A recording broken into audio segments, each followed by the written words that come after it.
तो हमारे पास ये सिंपल एक बाइंडिंग एनर्जी को लेकर क्वेश्चन है। ये कोई हमने न्यूक्लियर रिएक्शन लिखी 7n15 प्लस P प्रोटॉन से बन गया 8O16 और प्लस कुछ इस रिएक्शन में एनर्जी रिलीज हुई। अब ये मैंने अपने मन से कोई इक्वेशन लिख दी है, न्यूक्लियर रिएक्शन लिख दी है, ऐसा नहीं है कि ऐसा कोई रिएक्शन एक्चुअल में होता हो, बस लिख दी है। अब ए रिएक्शन में ये O16 इसमें बाइंडिंग एनर्जी पर न्यूक्लियन ये लिख दिया, N15 इसका बाइंडिंग एनर्जी पर न्यूक्लियन ये लिख दिया, ठीक है। तो ये बात कहूँगा ये वैल्यूज़ मैंने ऐसी लिख दी हैं, इनको ऐसा नहीं कि कहीं किताब में लिखी हुई हो तो आप उससे मैच कराएं, वहाँ कुछ और हो सकती हैं। ये हमने क्वेश्चन करने के लिए अपनी कुछ हाइपोथेटिकल वैल्यूज़ मान ली। अब इस रिएक्शन में एनर्जी कितनी रिलीज होगी ये बताना है, बिल्कुल सिंपल सा सवाल। बाइंडिंग एनर्जी का इस्तेमाल करके रिएक्शन में रिलीज एनर्जी कैसे निकालते हैं, डेल्टा ई बराबर binding energy of products minus binding energy of reactants. तो उसका इस्तेमाल करें, पहले क्वेश्चन नोट करें, फिर सवाल लोग फिर उसके बाद इसका जवाब निकालें। क्लास रोक लीजिए।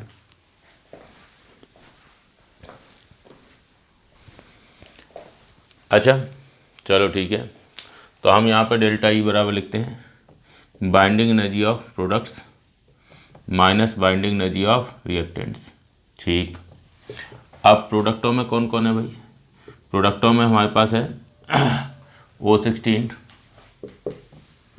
ठीक। तो बाइंडिंग एनर्जी ऑफ O16 और रिएक्टेंट में कौन है, नाइट्रोजन और प्रोटॉन। अब देखो यहाँ पर O16 की बाइंडिंग एनर्जी, देखो O16 का बाइंडिंग एनर्जी पर न्यूक्लियन दे रखा है, तो स्मॉल b बराबर होता है बाइंडिंग एनर्जी अपान मास नंबर। तो बाइंडिंग एनर्जी बराबर हो जाएगा मास number into binding energy per nucleon. ये स्मॉल b दे रखा है और मास नंबर ये है, मल्टीप्लाई करो 16 into 8 minus binding energy nitrogen के लिए, तो इसका मास नंबर है 15 और बाइंडिंग एनर्जी पर न्यूक्लियन है 7.5, 15 इंटू 7.5। अब बाइंडिंग एनर्जी और प्रोटॉन की बाइंडिंग एनर्जी तो हमको देनी रखी है, तो प्रोटॉन की बाइंडिंग एनर्जी ना पहले कभी बताइए ना अभी, तो हम क्या करेंगे, हम इस प्रोटॉन की बाइंडिंग एनर्जी लेंगे 0। क्यों, सिंपल सी बात है, बाइंडिंग एनर्जी क्या होती है भाई, किसी न्यूक्लियस में जो प्रोटॉन न्यूट्रॉन होते हैं उनको एक दूसरे से सबको अलग करने के लिए जितनी एनर्जी देनी पड़ती है वो बाइंडिंग एनर्जी होती है। अब ये प्रोटॉन तो अकेला है, इसे किसी से सेपरेट करने की, अलग करने की ज़रूरत ही नहीं है। अकेला प्रोटॉन है और कितना अकेला करेंगे, तो उसको इसलिए हम कहेंगे कि ये तो ऑलरेडी सेपरेटेड है, तो इसको हमें कोई एनर्जी नहीं देनी है। तो ऐसे केस में इसके लिए बाइंडिंग एनर्जी 0 हो गई। अकेला प्रोटॉन, अकेला न्यूट्रॉन, उनके लिए बाइंडिंग एनर्जी 0 होगी, ठीक। तो अब यहाँ से हमारे पास जवाब आ जाएगा 16 इंटू 8 कितना हो गया 128 और 15 इंटू 7.5 ये कितना हो गया 112.5 और ये हमारा आंसर आ गया 15.5 MeV। लो जी आंसर आ गया। तो क्लास को रोक के इसको नोट कर लीजिए, फिर आगे देखते हैं।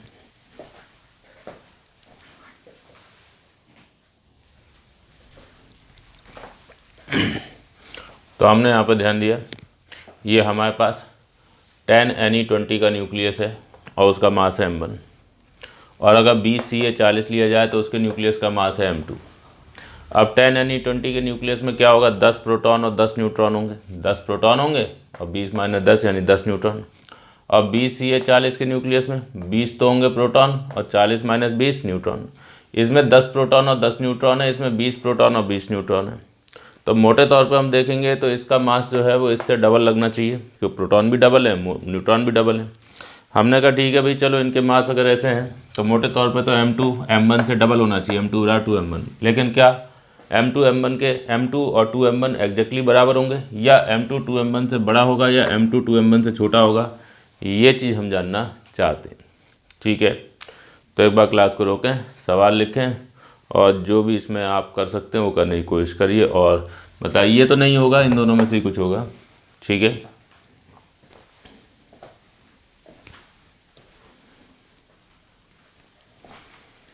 अच्छा तो क्वेश्चन लिख लिया होगा आपने और थोड़ा ट्राई भी कर लिया होगा, चलिए देखते हैं।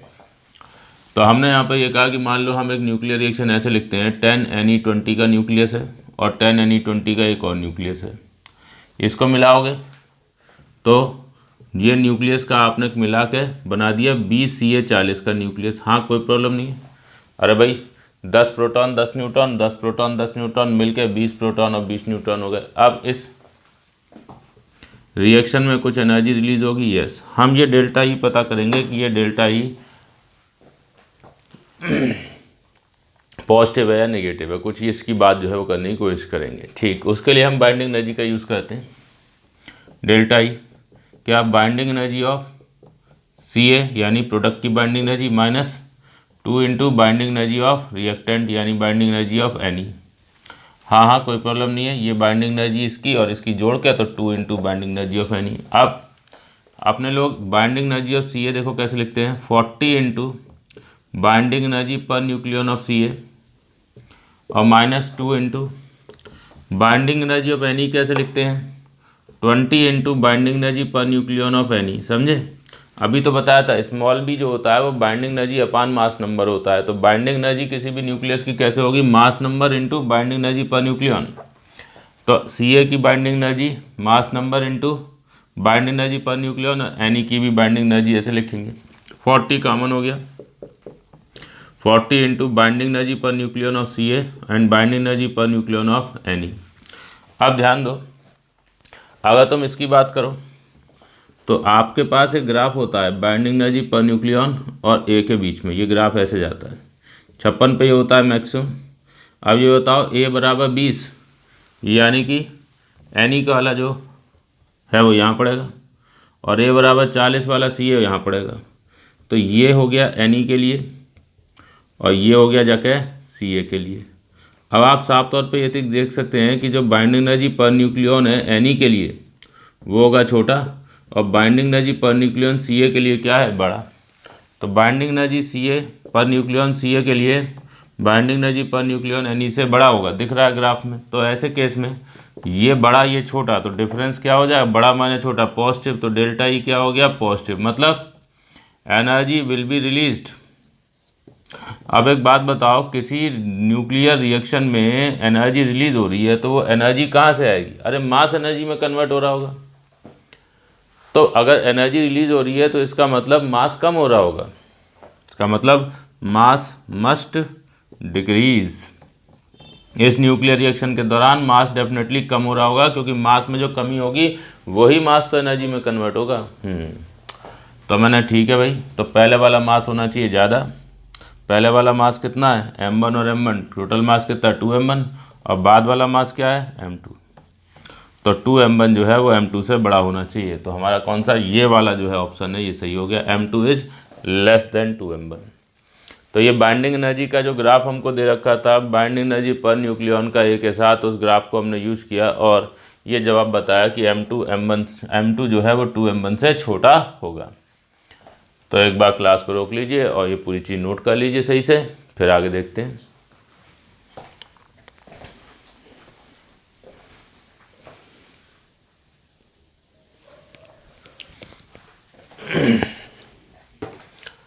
तो हम लोग ध्यान देते हैं कि भाई इस टाइप से हमें एक न्यूक्लियर रिएक्शन दी गई जिसमें कोई न्यूक्लियस है ए।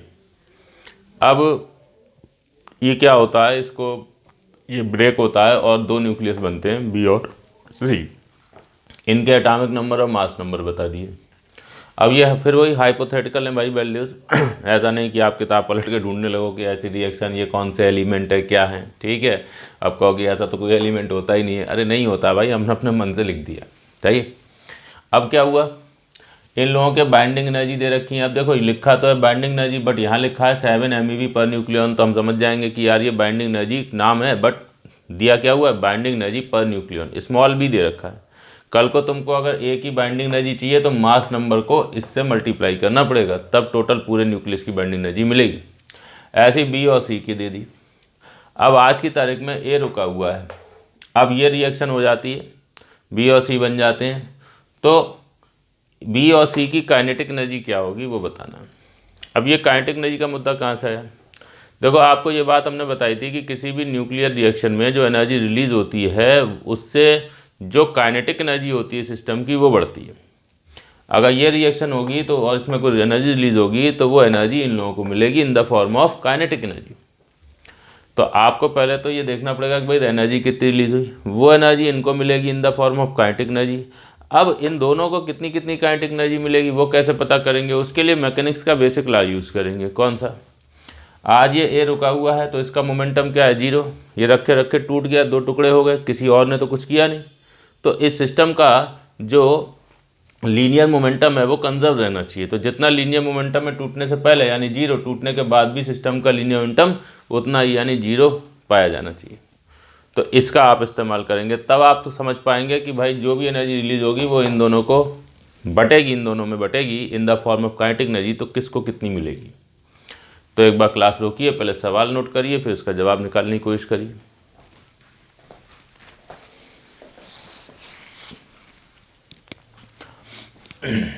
अच्छा, तो हम लोग ध्यान देते हैं। फिर सबसे पहले चलो एनर्जी रिलीज निकाल लेते हैं।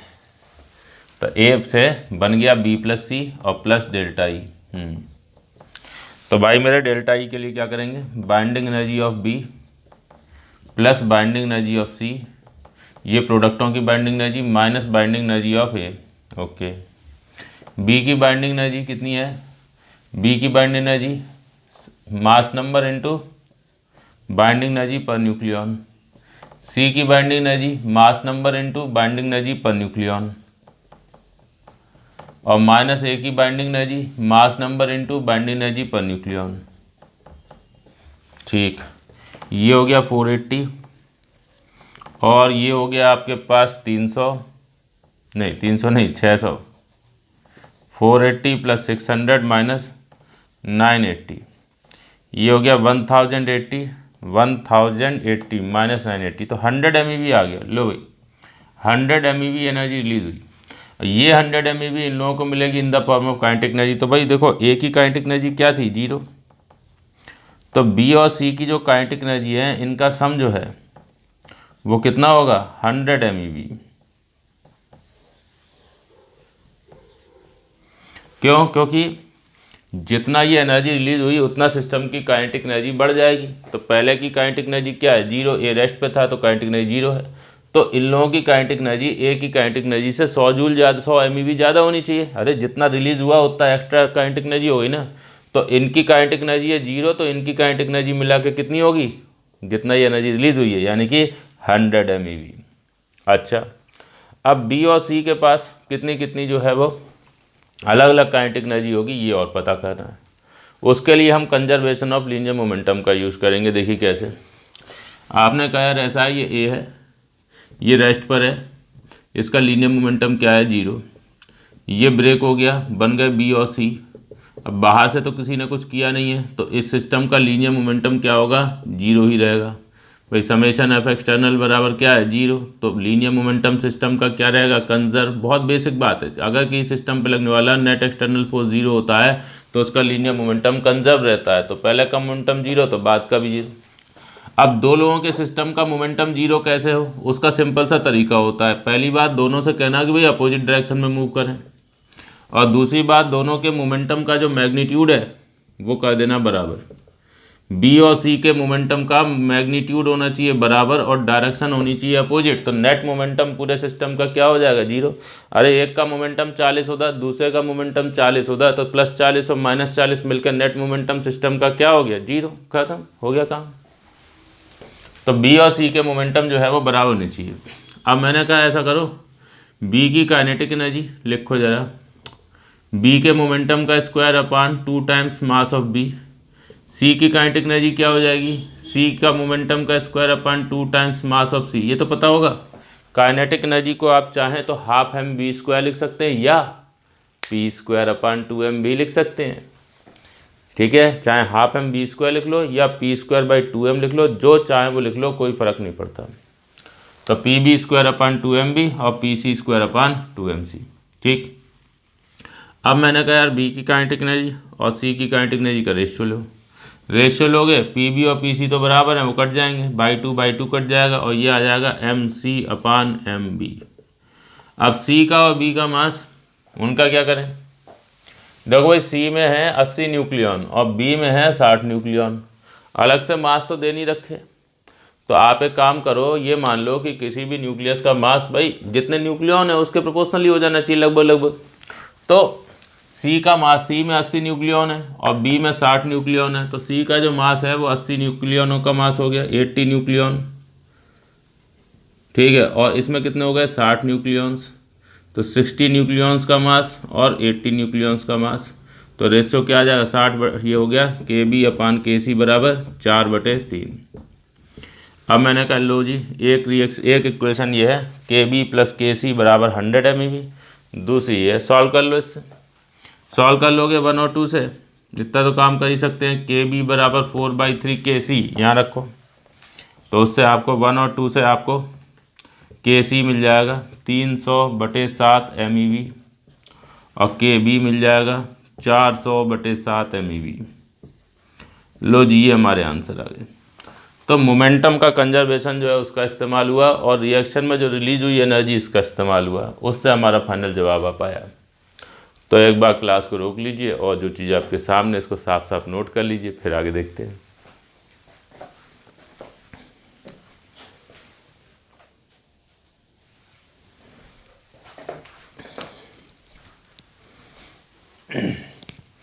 अब हम लोग दो स्पेशल टाइप की न्यूक्लियर रिएक्शनों के बारे में बात कर रहे हैं। एक होती है न्यूक्लियर फ्यूजन और दूसरी होती है न्यूक्लियर फिशन। ये एनर्जी के प्रोडक्शन के लिए इस्तेमाल करी जाती हैं। और न्यूक्लियर फ्यूजन जो है ये वो रिएक्शन है जो सन में होती है। सन में एनर्जी का प्रोडक्शन चल रहा है, वहाँ पर हाइड्रोजन, हीलियम इस टाइप के एलिमेंट जो हैं उनके न्यूक्लियस आपस में जुड़ रहे हैं, फ्यूज कर रहे हैं, एक दूसरे से जुड़ रहे हैं और वो जुड़ जुड़ के एनर्जी का प्रोडक्शन कर रहे हैं।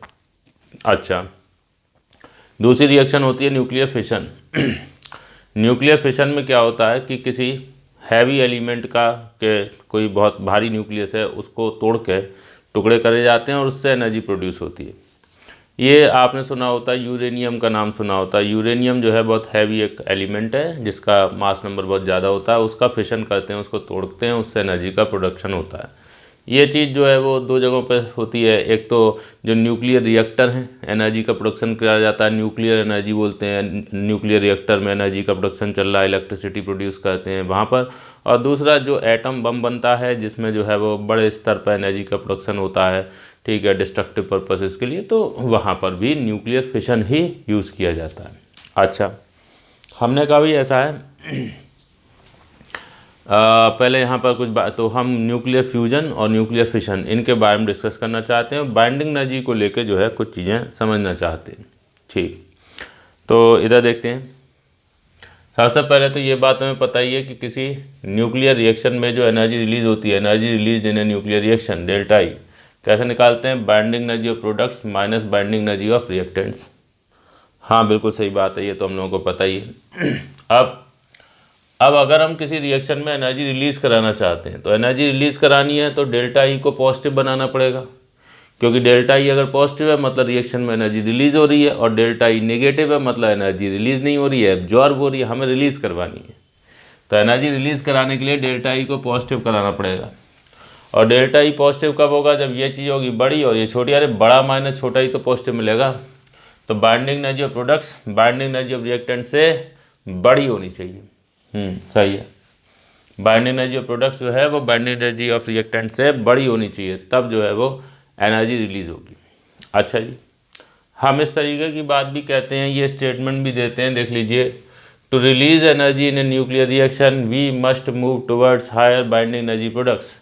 अगर आपको एनर्जी रिलीज़ करवानी है न्यूक्लियर रिएक्शन में तो आपको हायर बाइंडिंग एनर्जी के प्रोडक्टों की तरफ जाना पड़ेगा। जो रिएक्टेंट हैं उनके कंपैरिजन में प्रोडक्टों की बाइंडिंग एनर्जी ज़्यादा होनी चाहिए। तो हमेशा ऐसी न्यूक्लियर रिएक्शनों में ही हम इंटरेस्टेड होते हैं मोस्टली कि जिसमें एनर्जी का प्रोडक्शन हो।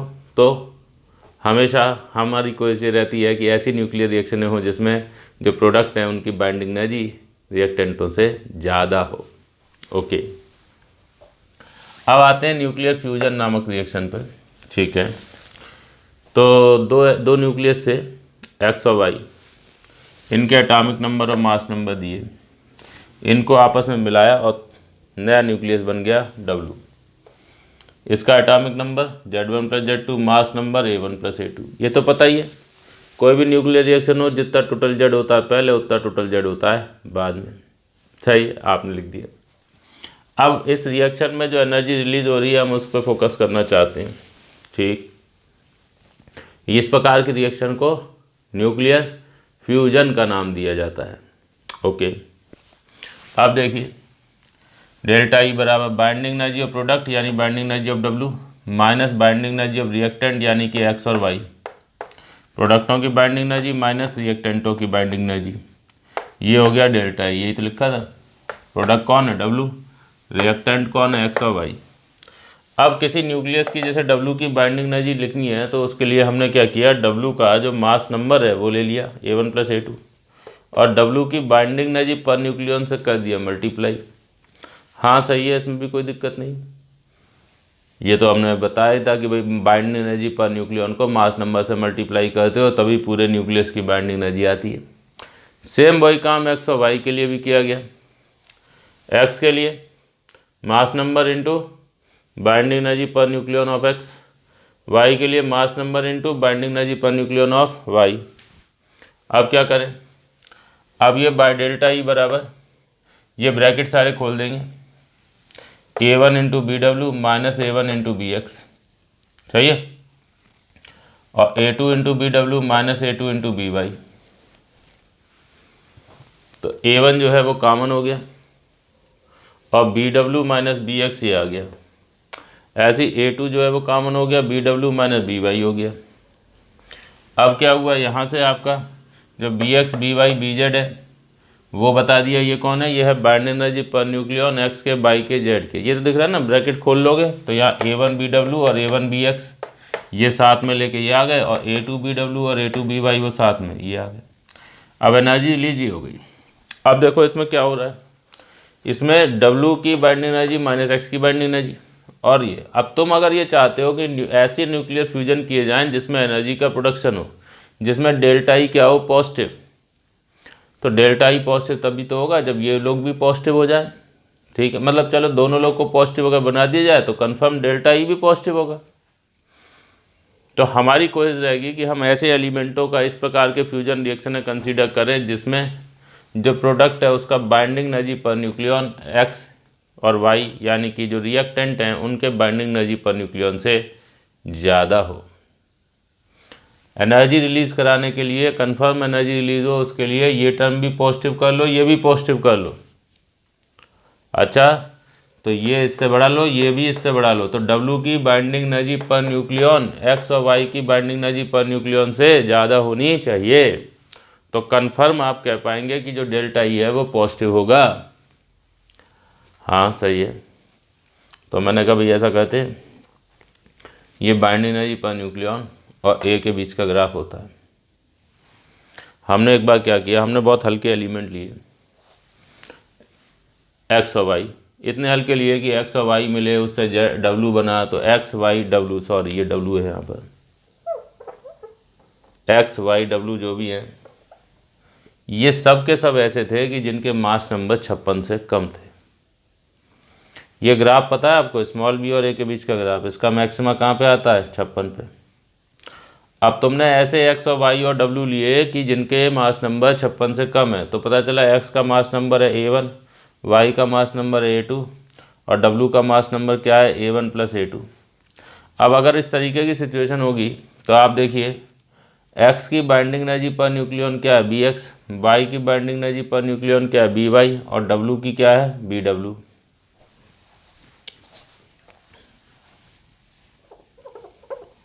डब्लू की क्या है? BW। अब इसमें आप साफ तौर पे देख सकते हैं कि डब्लू का binding energy per nucleon X और वाई से ज़्यादा है, डब्लू का binding energy per nucleon X से बड़ा है और डब्लू का binding energy per nucleon Y से भी बड़ा है। अब ये दोनों ये चीज़ें अगर हो गई तो BW BX से बड़ा तो ये टर्म पॉजिटिव, BW BY से बड़ा तो ये टर्म भी पॉजिटिव, दो पॉजिटिव चीज़ें ऐड होंगी तो नेट भी पॉजिटिव मिलेगा, तो डेल्टा ई क्या होगा? पॉजिटिव, यानी इस रिएक्शन में एनर्जी रिलीज होगी। तो आप बहुत हल्के एलिमेंटों का फ्यूजन कराइए, जैसे हाइड्रोजन, हीलियम, कार्बन, इस टाइप के लोगों का फ्यूजन कराइए तो एनर्जी डेफिनेटली रिलीज होगी। चाहिए। अच्छा, अब हमने कहा भाई ऐसा है कि मान लीजिए हम थोड़े हैवी एलिमेंटों का फ्यूजन कराते हैं, ऐसे एलिमेंट जिनके मास नंबर 56 से ज़्यादा हैं, तब क्या होगा वो देखो। ये बाइंडिंग एनर्जी पर न्यूक्लियन और ए के बीच का ग्राफ है। ये एक एलिमेंट है एक्स जिसका मास नंबर है A1, ये वाई इसका मास नंबर है A2 और इन दोनों को जब फ्यूज किया जोड़ा तो बना W, उसका मास नंबर हो गया A1 + A2। अब देखो हम 56 के इधर चले गए तो 56 से कम पे थे, तो X और Y के कंपेरिजन में W की बाइंडिंग एनर्जी पर न्यूक्लियन क्या थी, ज़्यादा। यहाँ क्या हो गया, X और Y के कंपेरिजन में W की बाइंडिंग एनर्जी पर न्यूक्लियन क्या है, कम। तो अब इसमें क्या हुआ कि BW जो है वो BX से भी छोटा हो गया और BW जो है वो BY से भी छोटा हो गया। ये छोटा ये बड़ा तो निगेटिव आया, ये छोटा ये बड़ा निगेटिव, दो निगेटिव चीज़ें ऐड होकर भी और निगेटिव होगा, तो जो डेल्टा ई है इस केस में निगेटिव हो जाएगा।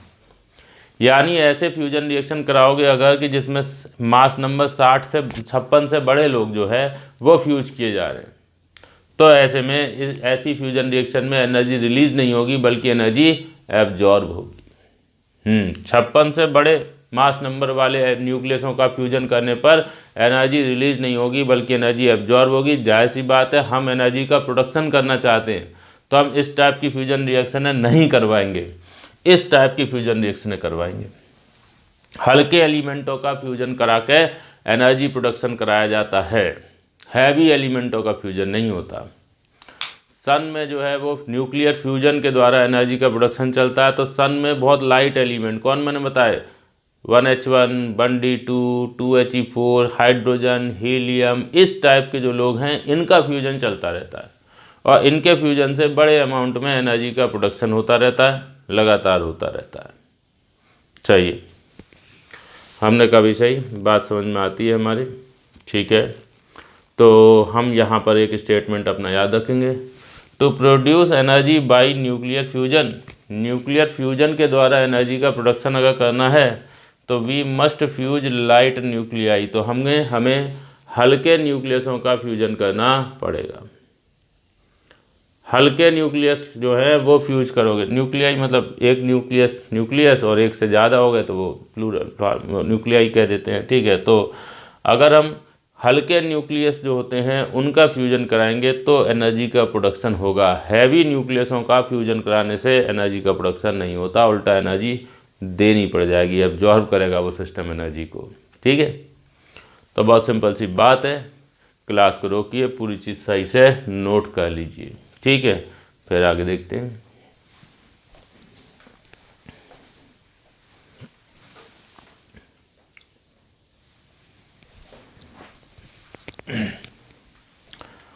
तो हम लोग फिर बात करते हैं न्यूक्लियर फिशन की। इसमें किसी न्यूक्लियस को तोड़ के एनर्जी का प्रोडक्शन जो है उसको स्टडी किया जाता है, ठीक। तो हमने यहाँ पे बात करी न्यूक्लियर फिशन की। ये एक न्यूक्लियस है W, इसको तोड़ दिया गया, तोड़ के बन गए X और Y। इनके एटॉमिक नंबर और मास नंबर लिख दिए, जैसे X का एटॉमिक नंबर और मास नंबर Y का, ऐसे W का। इसमें तो कोई दिक्कत ही नहीं, टोटल Z जितना पहले उतना बाद में, टोटल A जितना पहले उतना A बाद में। ये देखो ये फिशन हो रहा है, फ्यूजन में दो जुड़ते थे, इसमें कोई बड़ा टूट के छोटे छोटे टुकड़े बन रहे हैं। अब हमारा इंटरेस्ट वही है, ये स्टडी करना है कि यार इस प्रकार की रिएक्शन में अगर एनर्जी का प्रोडक्शन होना है तो कैसे न्यूक्लियसों का फिशन कराना चाहिए। तो हमें यहाँ पर ये जो भी बाइंडिंग एनर्जी को लेकर एनालिसिस करी गई है उससे समझ में आएगा कि अगर आपको फिशन से एनर्जी का प्रोडक्शन कराना है तो हल्के न्यूक्लियस का फिशन मत करना, हैवी न्यूक्लियस का फिशन करना। बहुत भारी न्यूक्लियस को तोड़ोगे तो एनर्जी मिलेगी, हल्के न्यूक्लियस को तोड़ोगे तो एनर्जी मिलेगी नहीं उतनी बल्कि देनी पड़ जाएगी एनर्जी, ठीक है। तो चलो देख लेते हैं। तो हमें ये बात बताई गई न्यूक्लियर फिशन, W टूट का ये बना, एनर्जी जो रिलीज है वो चाहिए, तो डेल्टा ई कैसे निकालोगे, बाइंडिंग एनर्जी और प्रोडक्ट कौन है X और Y, इनकी binding energy, minus binding energy of reactant कौन है W की बाइंडिंग एनर्जी। X की बाइंडिंग एनर्जी कैसे लिखोगे, A1 into binding energy per nucleon of X, Y के लिए A2 इंटू Y की binding energy per nucleon, W के लिए W का मास नंबर इंटू W की बाइंडिंग एनर्जी पर न्यूक्लियन। ये देखो BX BY BZ नहीं, अरे यार ये BW था ना यहाँ पर, ये कहीं कहीं पे मैंने Z लिख दिया ऐसे करके, तो ये अभी पिछले वाले में भी सही कर लेना, ये BX BY और BW था, यहाँ W, ठीक है। अभी इससे पहले जो हम बात कर रहे थे किसकी, फ्यूजन की, उसमें भी सही कर लेना, अभी कर लो, क्लास रोक के सही कर लो, ठीक। चलो ठीक, फिर आगे देखते हैं।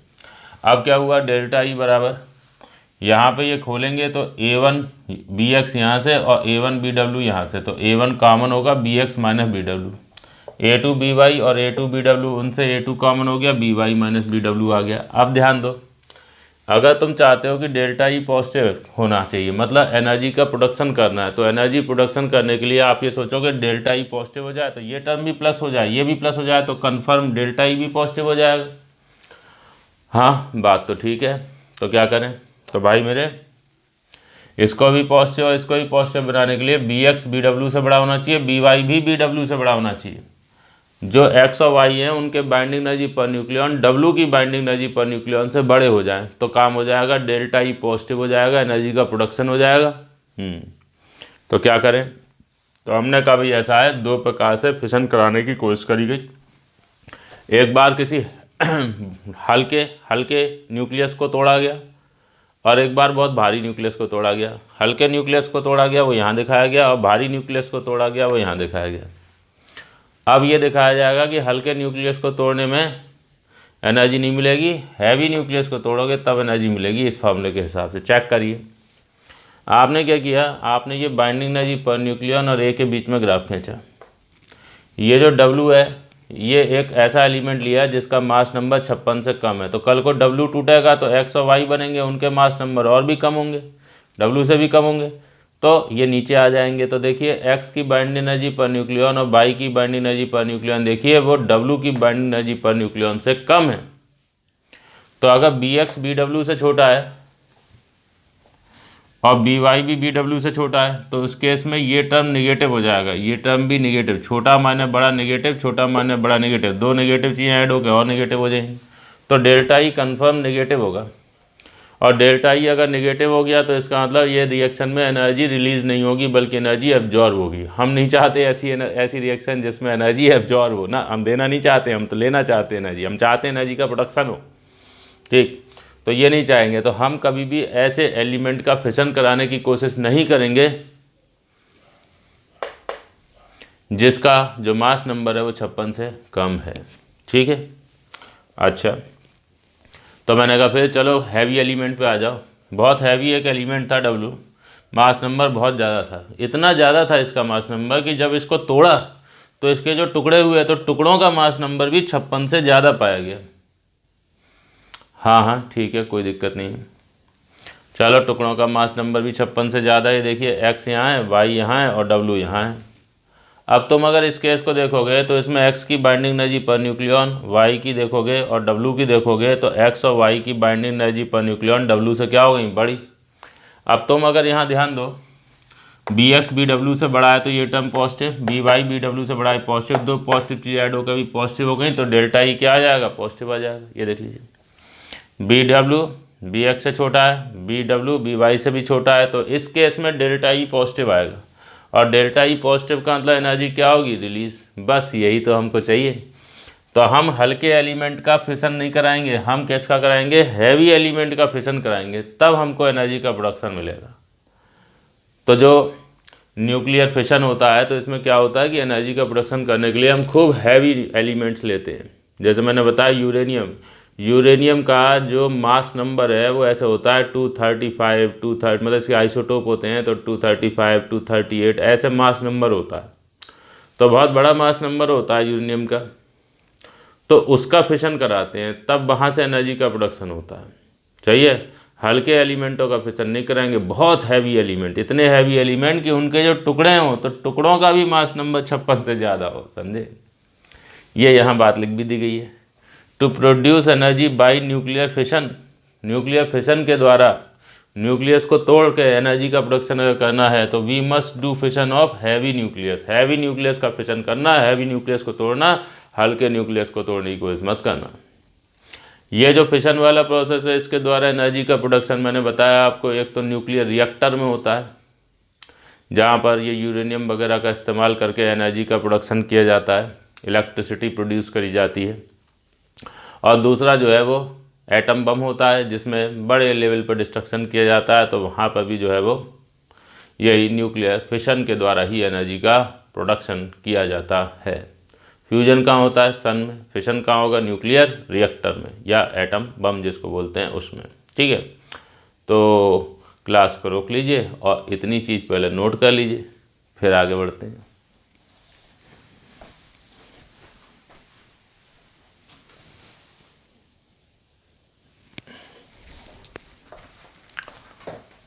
तो हम लोग पे ध्यान देते हैं कि जैसे हम लोग ये फ्यूजन और फिशन की बात कर रहे हैं, तो फ्यूजन और फिशन में एनर्जी का प्रोडक्शन अगर करना है तो अभी हमने ऐसा लिया था कि जैसे या तो सब लोग ये जैसे एक्स वाई डब्ल्यू ये लोग थे, या तो सब लोग 56 से कम पे थे, मास नंबर 56 से कम, या मास नंबर 56 से ज़्यादा पे थे।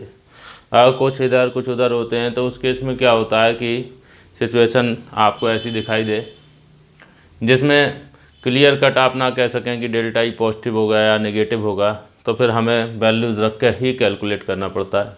ठीक है, तभी हम बता पाएंगे कि क्या होगा, एनर्जी प्रोड्यूस होगी, रिलीज़ होगी या एनर्जी एब्जॉर्ब होगी। जैसे यहाँ ये देखिए, ये आपने एक फ्यूजन रिएक्शन दिखाई, एक्स और वाई ऐड हुए, डब्ल्यू बना। अब इसमें रिलीज एनर्जी की बात करनी है। अब हुआ क्या कि ये इस टाइप की सिचुएशन थी कि जिसमें एक्स यहाँ पर है, वाई यहाँ पर है, डब्ल्यू यहाँ पर है, सही है, एक्स यहाँ, वाई यहाँ, डब्ल्यू यहाँ। अब देखिए ये एक्स और वाई ऐड होकर डब्ल्यू बनाए। अब इसमें तुम अगर ये बात करो कि भाई जो है वो एनर्जी रिलीज होगी या नहीं, तो हम इसमें कुछ कह नहीं सकते कि एनर्जी रिलीज होगी या एब्जॉर्ब होगी, डेल्टा ई पॉजिटिव होगा या नेगेटिव होगा, कंफर्म नहीं बताया जा सकता। क्यों? क्योंकि इसमें अगर हम बाइंडिंग एनर्जी पर न्यूक्लियन देखें और उसके बाद डेल्टा ई लिखें, जैसे पहले लिखा था, तो डेल्टा ई ये मिलेगा। अब इसमें B W minus B X, ये बड़ा ये छोटा, तो ये टर्म तो पॉजिटिव हो जाएगा। अब B W minus B Y, ये छोटा ये बड़ा, तो ये हो जाएगा नेगेटिव। अब एक चीज़ है पॉजिटिव, एक है नेगेटिव, तो पॉजिटिव और नेगेटिव मिलकर पॉजिटिव बनाएंगे या नेगेटिव बनाएंगे ये हम नहीं कह सकते। तो उसमें वैल्यूज़ जो है वही देखनी पड़ेंगी, वो रखनी पड़ेंगी, तब जाके पता चलेगा कि डेल्टा ई पॉजिटिव है या नेगेटिव है। तो इसमें कन्फर्म तौर पर डेल्टा ई पॉजिटिव है या नेगेटिव है ये बताना पॉसिबल नहीं है, कैन नॉट से कुछ नहीं कह सकते। ऐसे ही इसी कंडीशन में अगर हमने फिशन कराया होता, फ्यूजन नहीं फिशन कराया होता, मतलब डब्ल्यू को तोड़ के एक्स और वाई बनाए होते। ये देखो डब्ल्यू यहाँ था, तोड़ के एक्स और वाई बने, एक्स ये वाई ये, डब्ल्यू को तोड़ के एक्स और वाई बने। अब क्या हुआ, अब इसमें हमने जब डेल्टा ई लिखा तो इसमें एनर्जी वही बाइंड एनर्जी का इस्तेमाल करके डेल्टा ई लिखा, तो ऐसे आया A1 into B X minus B W, A2 into B Y minus B W. ये तो काम अभी हमने किए ही थे, इसलिए मैं इसको नहीं कह रहा, तो लिखे ही थे ना कि वो बाइंडिंग एनर्जी और प्रोडक्ट्स माइनस बाइंडिंग एनर्जी और रिएक्टेंट्स निकाले थे। अब इसमें देखिए B X minus B W, ये छोटा ये बड़ा, तो नेगेटिव हो जाएगा। B Y minus B W, ये बड़ा ये छोटा, तो ये पॉजिटिव। अब नेगेटिव और पॉजिटिव ऐड होकर नेगेटिव या पॉजिटिव क्या बनाएंगे हम कंफर्म तौर पर नहीं कह सकते जब तक वैल्यू ना मिले। तो हम ये नहीं बता सकते कि ये डेल्टा ई प्लस होगा या माइनस होगा, एनर्जी रिलीज होगी या एब्जॉर्ब होगी, ये नहीं बता सकते, कुछ नहीं कह सकते। तो ये मोटे तौर पर कुछ नहीं कह सकता, इसमें बस ये है कि वैल्यूज़ दे रखी हो तो उनसे निकाल के देख लीजिए फिर, ठीक है। तो ऐसी सिचुएशन में आपको थोड़ा वर्किंग फिर और करनी पड़ेगी, ये पता करने के लिए कि किसी पर्टिकुलर फ्यूजन रिएक्शन या फिशन रिएक्शन में एनर्जी रिलीज होगी या एब्जॉर्ब होगी। तो एक बार क्लास रोक लें और इसको भी नोट कर लें।